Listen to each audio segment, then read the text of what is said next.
Ils nous attaquent et en vérité mettent directement en jeu notre existence. Avant de vous laisser retrouver vos programmes, je veux encore vous dire, à titre d'exemple, que si 1% des téléspectateurs qui ont regardé nos émissions de fin de semaine donnaient chacun 120 €, nous serions sauvés, totalement libérés. Oui, TVL peut renaître plus forte. C'est vous seul qui décidez. Alors, mobilisez-vous et mobilisez vos amis. Vite.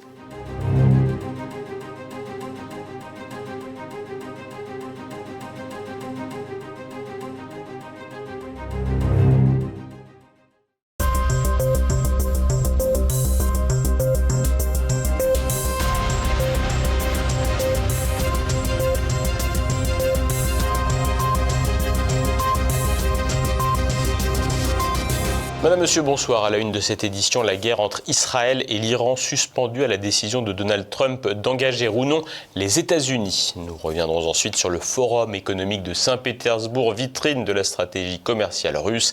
Et enfin, une page numérique avec YouTube qui censure ou occulte en France les contenus qui lui déplaisent. Dans l'attente de la décision de Donald Trump, après 7 jours d'échange de missiles entre Téhéran et Tel Aviv, le président américain semble être dans une position attentiste. Incertain ou bien conscient de sa stratégie, il est toujours très compliqué de cerner ce que veut et ce que fait le président américain Donald Trump. Jeudi, ce dernier a fait savoir qu'il décidera dans les 2 prochaines semaines d'une participation américaine aux frappes israéliennes contre l'Iran. Concernant la situation actuelle en Iran, je sais qu'il y a eu beaucoup de spéculations dans les médias concernant la décision du président et l'implication directe des États-Unis. Suite à cette nouvelle, j'ai reçu un message direct du président.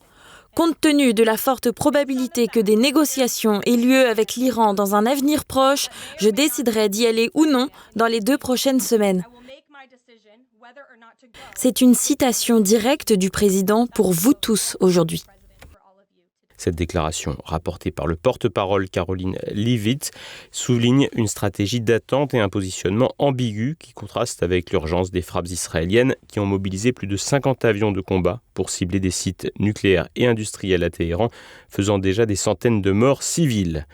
Le président américain, en jouant la montre, impose son rythme, mais risque aussi d'agacer jusqu'à ses alliés, lui qui avait affirmé qu'il mettrait fin à la guerre en Ukraine en 24 heures. Cette incertitude tactique s'accompagne d'allégations sur des contacts avec l'Iran, démentis par Téhéran, et d'avertissements sur la capacité iranienne à produire une arme nucléaire en une quinzaine de jours si l'ayatollah Khamenei en donnait l'ordre. Ces propos, relayés par Leavitt, amplifient la pression tout en laissant une fenêtre diplomatique entrouverte. Cette temporisation de Donald Trump coïncide avec des efforts d'autres puissances pour relancer une solution diplomatique. C'est la position de la Russie, probablement moins audible du fait de sa guerre en Ukraine, mais aussi de la Chine, partenaire de l'Iran qui multiplie les déclarations d'appel à la fin de l'agression israélienne. La Chine appelle fermement toutes les parties impliquées dans le conflit et tout particulièrement Israël à donner la priorité aux intérêts des peuples des pays de la région, à cesser immédiatement le feu et à mettre fin au combat, ainsi qu'à apaiser les tensions actuelles. La situation actuelle dans la région du Moyen-Orient est tendue et sensible et risque de devenir incontrôlable. La Chine s'oppose à tout acte qui viole les objectifs et les principes de la Charte des Nations Unies et porte atteinte à la souveraineté, à la sécurité et à l'intégrité territoriale d'autres pays, ainsi qu'à l'utilisation ou à la menace d'utilisation de la force dans les relations internationales. Ce vendredi, une réunion à Genève réunissait les ministres des Affaires étrangères français, britanniques, allemands et l'Iranien Abbas Araghchi pour discuter du programme nucléaire. La France, par la voix de Christophe Lemoyne, insiste sur la diplomatie comme seule option durable, rejetant les solutions militaires. Pourtant, l'Iran, groggy mais résistant, conditionne tout dialogue à l'arrêt des frappes israéliennes.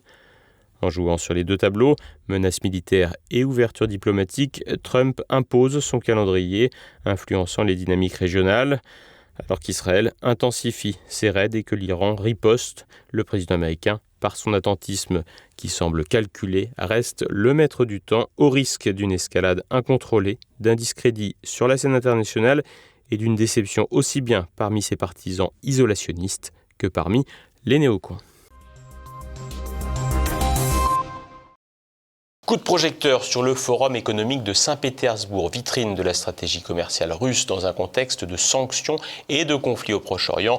Édouard Chano a interrogé le géopolitologue Pierre-Emmanuel Thoman, présent sur place. C'est la démonstration de force annuelle de l'économie russe. Chaque été à Saint-Pétersbourg se déroule le Forum économique, un événement crucial pour Vladimir Poutine depuis le début de la guerre en Ukraine.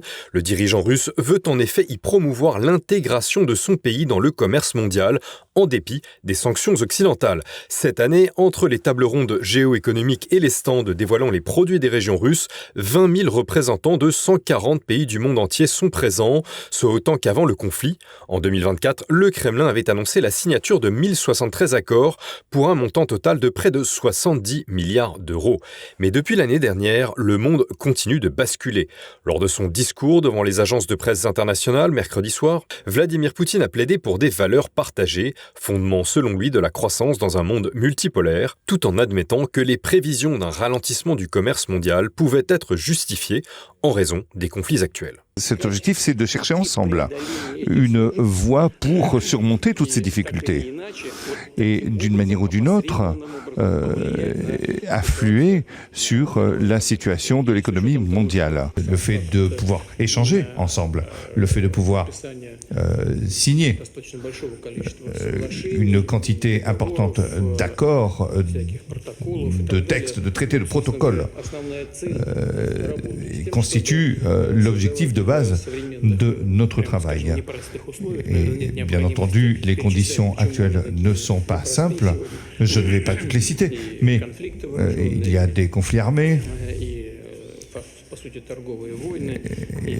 une guerre commerciale et autres. Pour l'heure, les prévisions de croissance pour l'économie russe atteignent 1,5% contre 3,8% en 2024.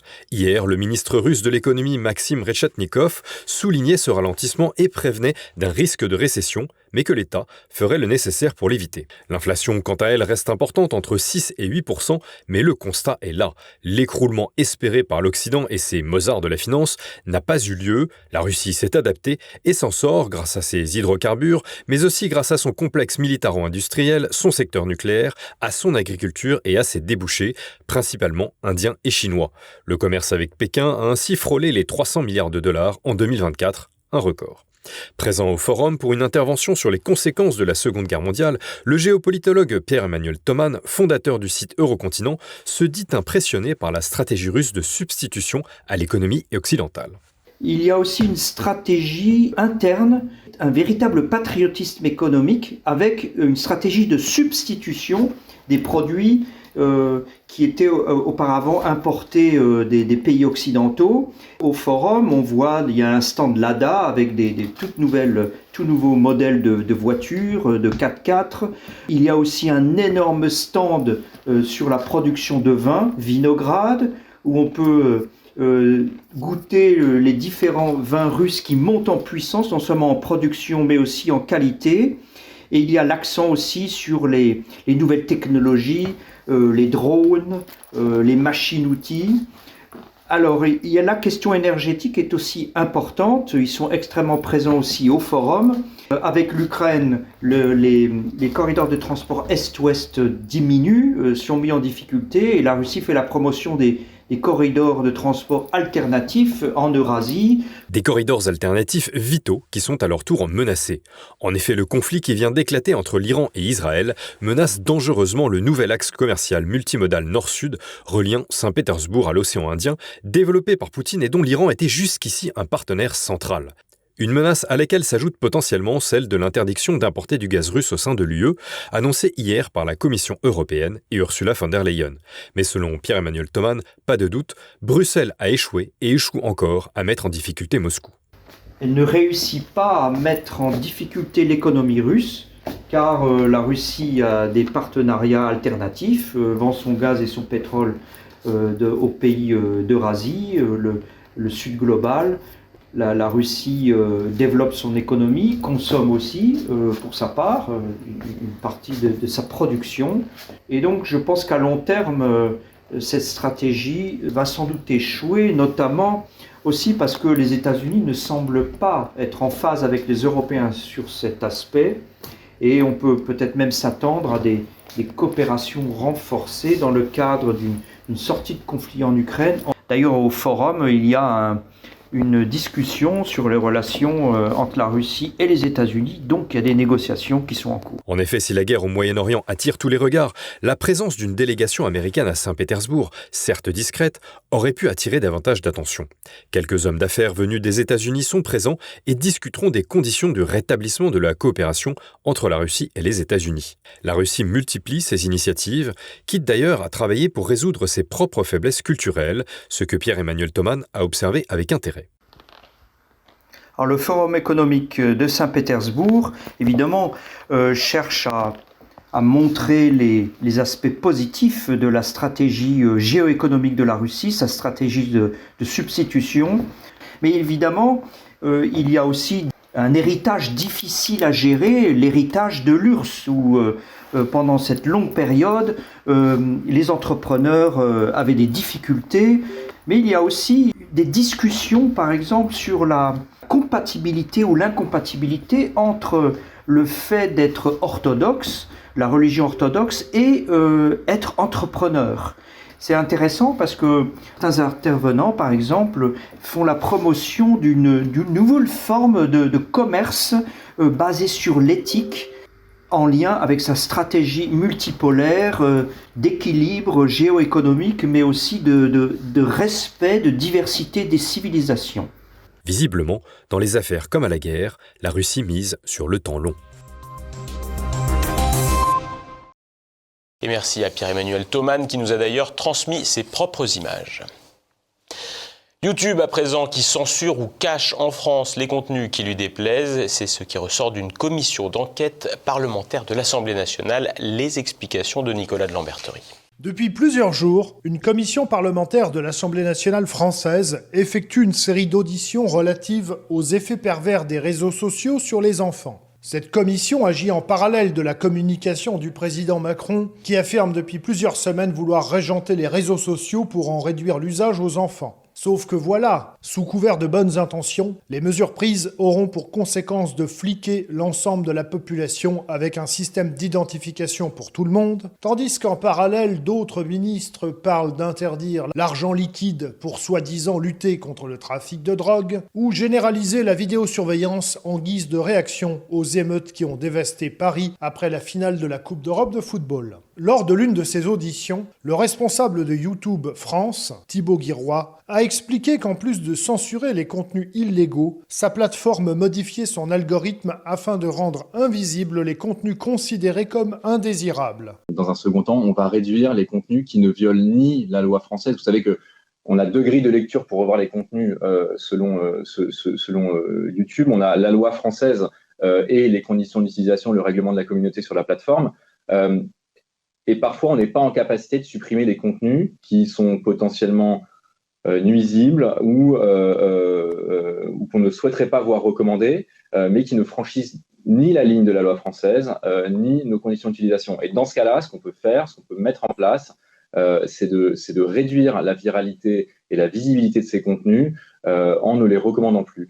Et donc, dans un certain nombre de cas, c'est ce qu'on fait. On le fait de manière transparente. Vous savez que de toute façon, le DSA, le règlement sur les services numériques, nous oblige à le faire à chaque fois que c'est mis en œuvre et on n'hésite pas à le faire lorsque c'est nécessaire. Dans son allocution, le responsable de YouTube fait ainsi référence au règlement européen DSA, le Digital Services Act, ou règlement européen sur les services numériques en français. Ce règlement européen, élaboré au début des années 2020, entré en vigueur début 2024, organise la censure des réseaux sociaux selon des critères idéologiques. L'objectif affiché par la Commission européenne est de lutter contre la désinformation et les contenus de haine. Pour rendre attrayant le tout, quelques mesures prises au nom de la défense des enfants avaient été incluses dans le paquet, avec notamment l'interdiction de la publicité ciblée sur les mineurs. De surcroît, les plateformes ont désormais l'obligation de coopérer avec des ouvrez les guillemets, signaleurs de confiance. Selon le site Toute l'Europe, il s'agit d'organes, associations ou individus labellisés au sein de chaque État membre. Ce qu'on aurait appelé un commissaire à la vérité ou un ministère de la propagande dans les régimes totalitaires porte donc au sein de l'Union européenne le titre plus doux de signaleur de confiance, mais on peut imaginer que sa fonction politique n'est guère différente, décider du vrai ou du faux au nom de l'autorité publique.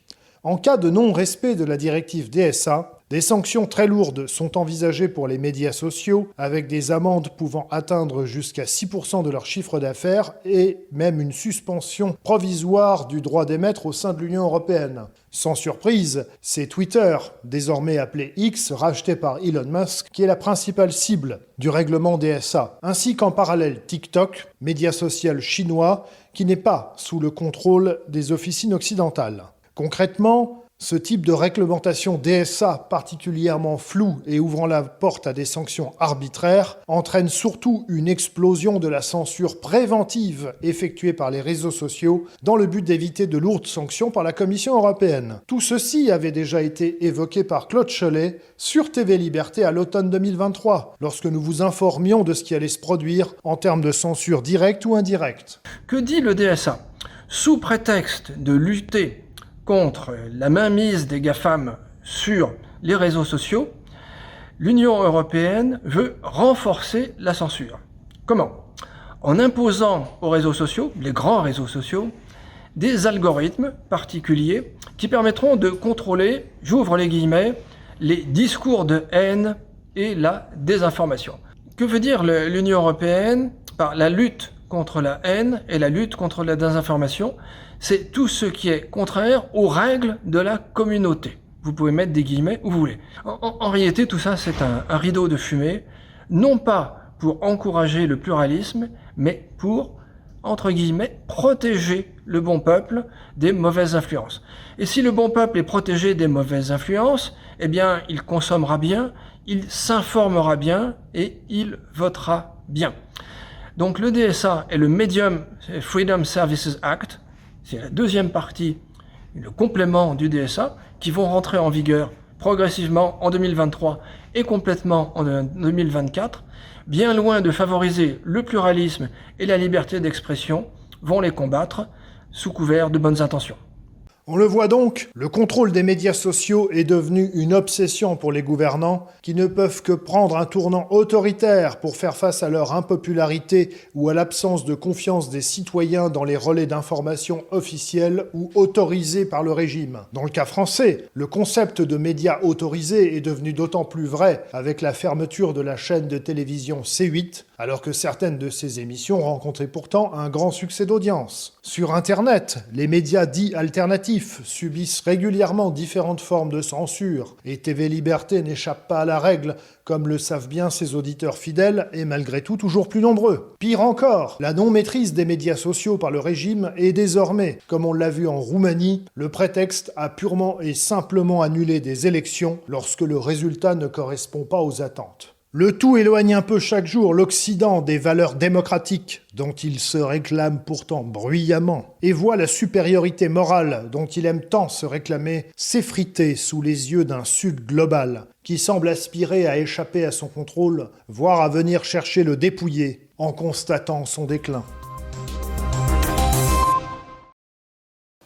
L'actualité en bref en France. Pfizer, le retour. Après les milliards gagnés en injections, le célèbre laboratoire meilleur ami des gouvernements occidentaux revient avec son Champix. Il s'agit d'un médicament destiné à l'arrêt du tabac qui est de nouveau disponible en France depuis lundi. Ce médicament avait été retiré en 2021 pour des impuretés, dans un grand silence médiatique en pleine période d'injection. Ce traitement sur ordonnance réservé aux gros fumeurs motivés ayant échoué avec d'autres méthodes se distinguerait par son efficacité supérieure aux substituts nicotiniques. Malgré une controverse passée sur des effets secondaires psychiatriques, des études, comme celle de The Lancet en 2016, auraient prouvé son innocuité. Avec un taux d'abstinence d'environ 27% à un an, le Champix offre de bons résultats contre le tabagisme, et comme les effets secondaires des médicaments semblent ne pas avoir d'importance, pourquoi s'en priver ? Le PS est un nouvel allié de poids pour 2027. Léa Salamé, 45 ans, quitte la matinale de France Inter après 11 ans de présence pour rejoindre le 20h de France 2, remplaçant Anne-Sophie Lapix, tout en continuant son talk show Quelle époque. Ce départ, annoncé jeudi à la direction de France Inter, pourrait rapidement soulever des questions déontologiques alors que la journaliste est la compagne de Raphaël Glucksmann, qui se rêve en candidat des socialistes anti-mélanchonistes et atlantistes pour la prochaine présidentielle. Le recyclage paie bien dans la France d'Emmanuel Macron. Amélie Oudéa-Castéra, 47 ans, a été élue présidente du Conseil national olympique et sportif français le 19 juin, succédant à David Lapartien. Seule candidate après le retrait de Didier Séminet, qui dénonçait des pressions politiques, l'ancien ministre des Sports de 2022-2024 s'est appuyé sur le succès revendiqué des JO de Paris 2024 pour revendiquer ce poste. Critiquée pour son profil jugé trop politique, elle a aussi été accusée de conflit d'intérêts, des soupçons qu'elle réfute évidemment. Son passage au ministère reste entaché par des polémiques, notamment sur la gestion des fédérations et des budgets. Celle qui avait menti sur la scolarité de ses enfants lors de son passage aussi raté que rapide à l'éducation nationale promet un livre blanc du sport et un fonds pour les clubs amateurs, tout en préparant les Jeux d'hiver 2030. Les Français, là, avec je sais pas quoi, là, le roi Dagobert qui a mis sa culotte à l'envers, bon, les autres, ils la mettaient à l'endroit et ils inventaient les maths. Donc, disons qu'il y avait une différence de niveau. Leçon d'histoire par le professeur Mélenchon. Mercredi, le fondateur de LFI a pris la parole à l'occasion d'un débat sur le Proche-Orient. Il nous a ainsi affirmé que les Orientaux nous ont tout appris pendant que Dagobert mettait sa culotte à l'envers.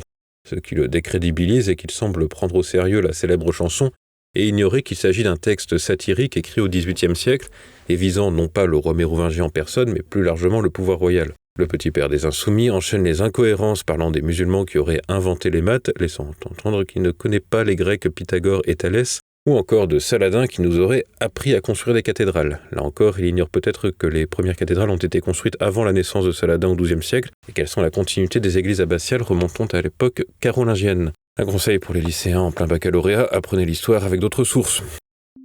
Et en parlant du baccalauréat, certains élèves n'hésitent pas à se plaindre du niveau trop dur pour eux. Après l'épreuve de physique-chimie, une pétition rassemblant plus de 14 000 signatures a été lancée pour contester un exercice jugé trop difficile. Si de nombreux enseignants reconnaissent que l'équation de ce sujet était assez complexe, elle était conforme au programme. L'anecdote en dit long sur l'effondrement du niveau scolaire, un effondrement qui est tel que même les sujets sont parfois mâchés. À titre d'exemple, pour l'épreuve de philosophie, le mot prépondérant, présent dans le texte à commenter, était expliqué dans une note en bas de page. L'actualité internationale en bref. La Russie doit continuer à subir des pertes tout à fait justifiées pour son agression, a menacé Volodymyr Zelensky, affirmant que les frappes sur Kiev l'avant-veille avaient causé 30 morts et 172 blessés. Dans la nuit de jeudi à vendredi, la Russie a lancé 86 drones de type Shahed, selon l'armée de l'air ukrainienne, qui a revendiqué en avoir abattu 70. La défense antiaérienne russe, de son côté, a fait état de 61 drones ukrainiens abattus sur son territoire.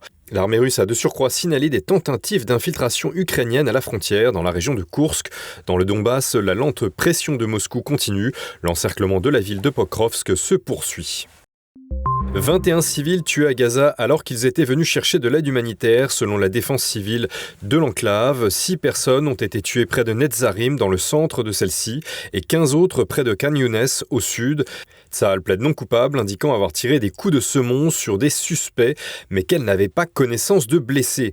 Les livraisons de nourriture, médicaments et autres biens de première nécessité par la Fondation humanitaire de Gaza, soutenue par Washington et Israël, sont marquées depuis près d'un mois par des scènes chaotiques et souvent meurtrières.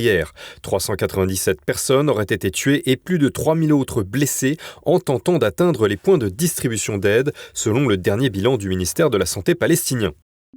Le Canada plongé dans l'inquiétude par ces vastes incendies. Plus de 3,5 millions d'hectares de forêt ont brûlé depuis le début de l'année. 230 incendies sont actifs, mais les inquiétudes sont grandes quant à l'été à venir avec de fortes sécheresses.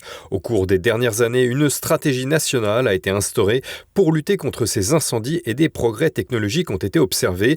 Mais le Canada souffre d'un manque de pompiers, d'une complexité administrative avec la répartition entre États fédéral et provinces et territoires, ainsi qu'un problème d'équipement dans certains territoires. Ce soir, tête à clash et demain pour le samedi politique, Élise Blaise reçoit le géopolitologue et avocat spécialiste du droit international Ardavan Amir Aslani pour évoquer l'inquiétante internationalisation du conflit entre Israël et l'Iran. Dimanche, les conversations et terre de mission. Et enfin lundi, dès 7h, un Zoom. C'est la fin de cette édition. Merci de votre fidélité. À lundi.